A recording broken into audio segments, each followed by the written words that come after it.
4 fevralda Andijonda Umar Shayx xonadoniga tavallud topdi. Zahiriddin Muhammad Boburning onasi Qutlug' Nigor xonim. Zahiriddin Muhammad Bobur saroyda shahzodalarga xos munosib voyaga yetdi.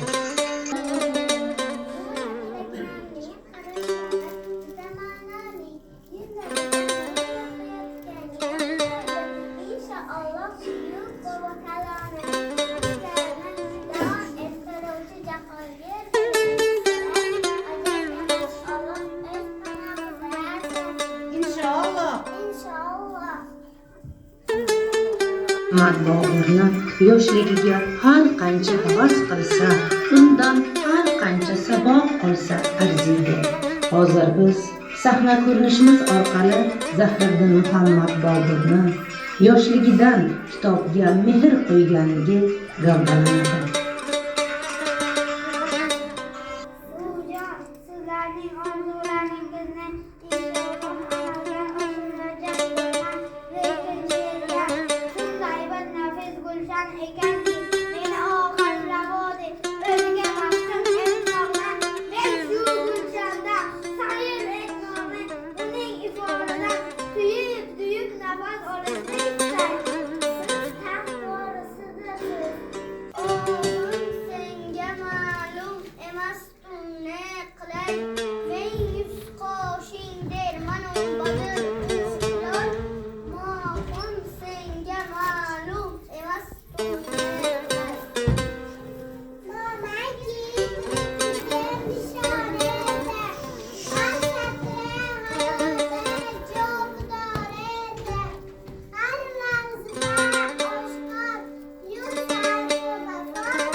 Muhammad Bobur o'z vatanini tark etish haqida juda ta'sirli so'zlar qoldiradi. Boburnoma asarida Andijonni tashlab ketishga majbur bo'lganligini afsus bilan bayon qiladi. Zahiriddin Muhammad Bobur uchun vatan tug'ilib o'sgan joy emas, balki uning ruhiy va ma'naviy yuksalishi markazi edi. Zahiriddin Muhammad Bobur umrining oxirigacha vatan sog'inchi bilan yashadi.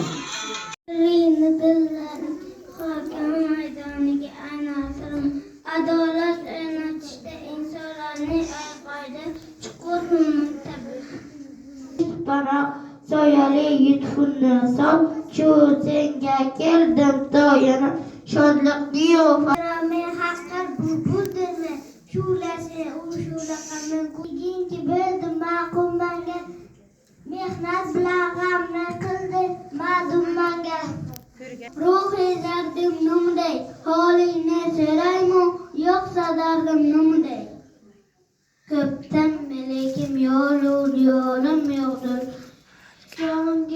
jonimga sonlaylik so'ray zeboyini kun o'zib bilim moyai satoyini topil g'alibildor o'sha oy holimni bilib qilmadi parvo menga meni sasro xarob bo'yor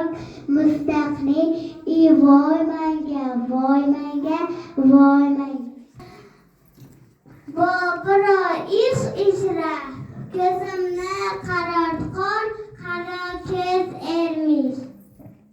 Hicran kafasıda can selam kıladı. Gurbet bu aziz umurni kam kıladı. Ninav bitak soğu gurbet şarkı kim göz yaşı. Asrı köp eriş cürat himmet sizge. Zuri kılgay Xudoy nusrat sizge. Mardonaligingizni bori el bildi. Rahmat sizge Hazrati Rahmat. Davron meni o'tkazdi savru samonim. Oyerda meni bir yila xonumonim. Gah boshimga toj, gah balaytana, nelarki boshimga tushmadi davron.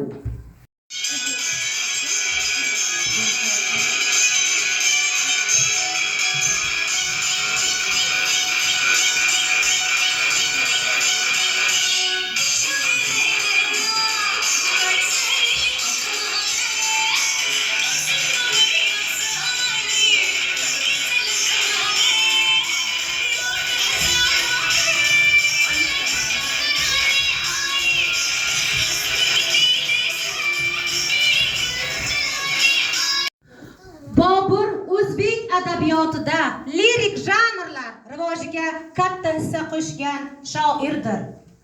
Zahiriddin Muhammad Bobur she'riyatida ona yurtga muhabbat, vatanni qo'msash motivlari katta o'rin egallaydi. Zahiriddin Muhammad Bobur, yuz Zahiriddin Muhammad Bobur, sarishtai ayishtir ko'ngilni zinho, uz Zahiriddin Muhammad Bobur. Taqsir endi sizdan bo'lsin. To'ri yig'i boshimga balolik bo'ldi. Har meniki ayladim xatolik bo'ldi. O'z yurtni qo'yib insoniy yuzlandim. Yorani tayin ne yuz qarolik bo'ldi. Taqsir endi sizdan bo'lsin. Bu qasda ko'ngil erdi soling ela xush. Jonim ham erur sening jamoling ela xush. Hijron g'ani garchi asm noxushdir. Fikring bilan shodman, hayoling bilan xush.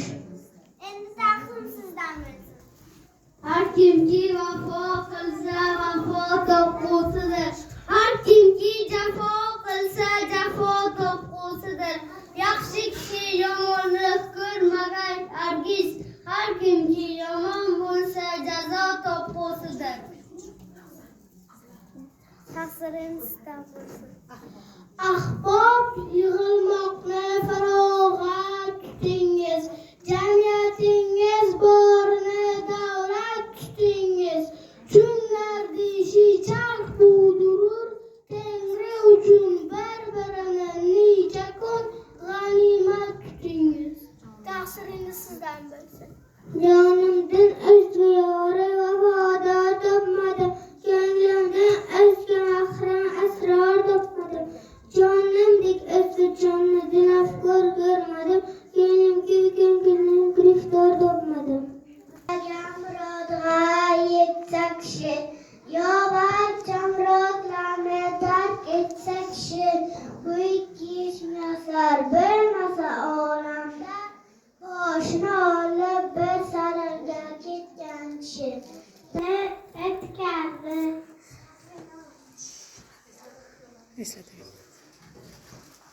Davron meni o'tkazdi sarv samondir. Ayirdi meni bir yo'la xonumondir.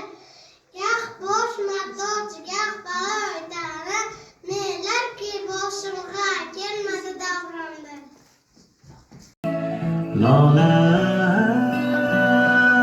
Lola,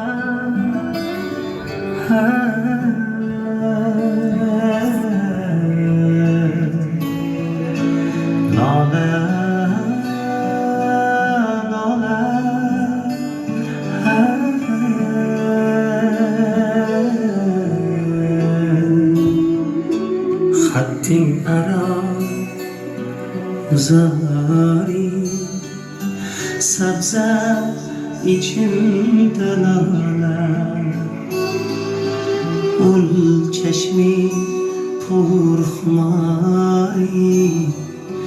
lale dahi khazale barcha parilar ejon girding nazaru hayron go'yo erur namoyon oy tegrasida xola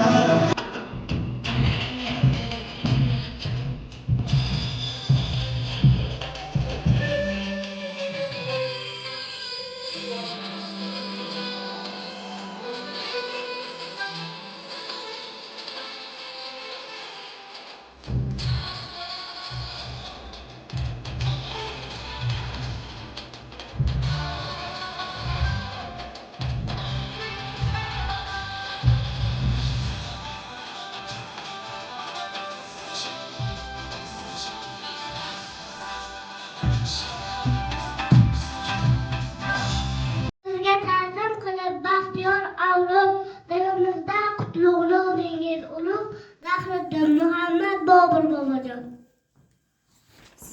Sizga doim qilurmiz ta'zim, ma'rifat mash'ali, yorqin chirog'i, charog'bon yurtimga, vatanimga shon, nomingiz ulug'dir Bobur bobojon. Ko'hna ona yurtim, qadim Turonim, o'z beshik, o'z tilim, shavkatim, shonim, yetti iqlim ichra tengi topilmas, tuproqdoshi oltin O'zbekistonim. Zahriddin Muhammad Bobur vazirlari, kanizaklari va olimalari bilan sayrga tashrif buyurdi. ey jon xating bilan yuzing ko'krim sening ey jon biri binafsha biri yosmin biri g'urbatim biri hijron biri binafsha biri yosmin. Aziz ustozlar, bugun biz sizlar bilan bu yerda Temuriylar avlodining iste'dodli vakili, atoqli shoir, buyuk sarkarda Zahriddin Muhammad Bobur hazratlarining tavallud ayyomini 542 yilligini nishonlashga yig'ilganmiz. Shoh va shoir Turonning hayot yo'li, g'azallari Andijonni tark etishi birin-ketin bugungi tadbirimizga gavdalanadi.